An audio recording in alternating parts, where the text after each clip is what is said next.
فاسألوا أهل الذكر إن كنتم لا تعلمون۔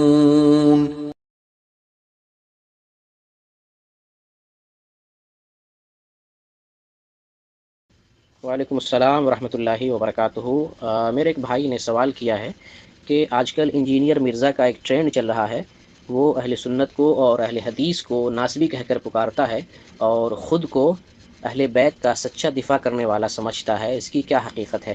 میرے بھائی، آپ ناسبی کو سمجھیں۔ ناسبی کسے کہتے ہیں؟ ناسبی کہتے ہیں جو اہل بیت سے بغض رکھے، نفرت رکھے، عداوت رکھے۔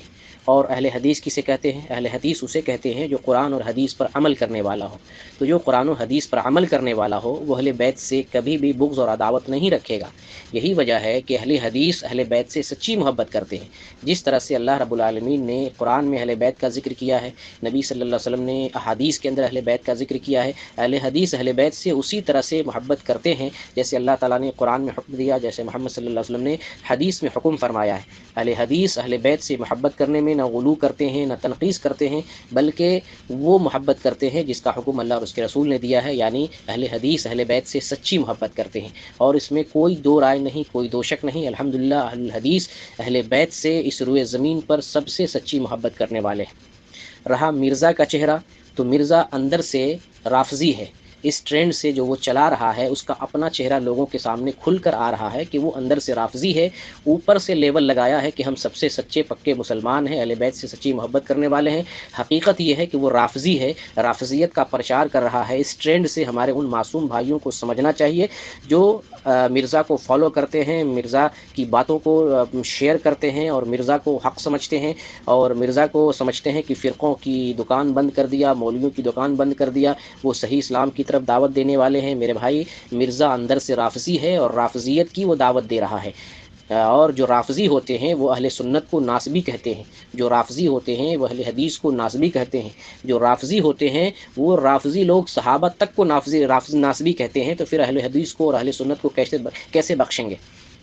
یہ رافضی لوگوں کا عقیدہ اور نظریہ ہے کہ رسول اللہ صلی اللہ علیہ وسلم کی وفات کے بعد خلافت کے مستحق حضرت علی رضی اللہ تعالیٰ عنہ تھے، لیکن صحابہ نے حضرت علی کے مقام اور منصب کو اور ان کے حق کو غصب کر لیا، لہٰذا جو ہے ان صحابہ کرام کو یہ رافضی لوگ ناسبی کہتے ہیں، صحابہ کو بھی نہیں بخشتے۔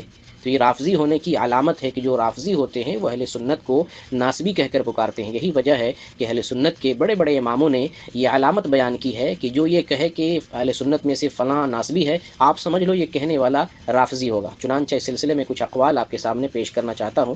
امام ابو حاتم رازی رحمۃ اللہ علیہ اور امام ابو زرع رازی رحمۃ اللہ علیہ بیان کرتے ہیں کہ رافضیوں کی علامت یہ ہے کہ وہ اہل سنت کو ناسبی کہتے ہیں۔ اسی طریقے سے ایک بڑے امام علی بن مدینی رحمۃ اللہ علیہ فرماتے ہیں کہ جو شخص کہے کہ فلاں شخص ناسبی ہے تو ہم سمجھ جاتے کہ یہ کہنے والا خود ہی رافضی ہے۔ اسی طریقے سے اہل سنت ایک بڑے امام ابو محمد بربہاری رحمۃ اللہ علیہ فرماتے ہیں کہ جب تم کسی شخص کو یہ کہتے ہوئے سنو کہ فلاں ناسبی ہے تو جان لو کہ وہ خود رافضی ہے۔ اور اسی طریقے سے ایک بڑے شیخ عبد القادر جیلانی رحمۃ اللہ علیہ بیان کرتے ہیں کہ رافضی اہل حدیث کو ناسبی کے نام سے پکاریں گے۔ تو ان اقوال سے آپ سمجھ جائیں کہ یہ رافضیوں کی علامت ہے کہ رافضی لوگ اہل سنت کو ناسبی کہہ کر پکارتے ہیں۔ تو مرزا کے اس ٹرینڈ سے مرزا کا اپنا چہرہ ہمارے سامنے آ رہا ہے کہ وہ رافضی ہے، رافضیت کی دعوت دیتا ہے، لوگوں کو اس طرف بلا رہا ہے۔ لہٰذا ہم نوجوان لوگ مرزا سے، اس کی ویڈیوز سے، اس کی دعوت سے، اس کے کام سے ہوشیار رہیں، اور جو لوگ مرزا کے کام میں ہاتھ بٹا رہے ہیں، اس کی ویڈیوز کو شیئر کر رہے ہیں، نوجوانوں کا جو طبقہ مرزا کی طرف مائل ہو رہا ہے، ہم اس سے گزارش کرتے ہیں کہ مرزا کو سمجھیں، مرزا کو پہچانیں، مرزا کی اصلیت اور اس کی حقیقت کو سمجھنے کی کوشش کریں۔ وہ صحابہ کا دشمن ہے، وہ شیعہ کو سپورٹ کرنے والا، شیعہ جماعت کا، اور اندر سے شیعہ ہے، رافضی ہے، اور رفض کی طرف اور شیعت کی طرف وہ دعوت دے رہا ہے، بلا رہا ہے۔ اس لیے مرزا سے ہمیں ہوشیار رہنے کی ضرورت ہے۔ اللہ رب العالمین ہم سب کو زمانے کی فتنے سے اور لوگوں کی ہوشیاری اور چالاکی سے بچنے کی اور صحیح اسلام پر عمل کرنے کی توفیق عطا فرما، اہل بیت سے محبت کرنے والا بنا، آمین یا رب العالمین۔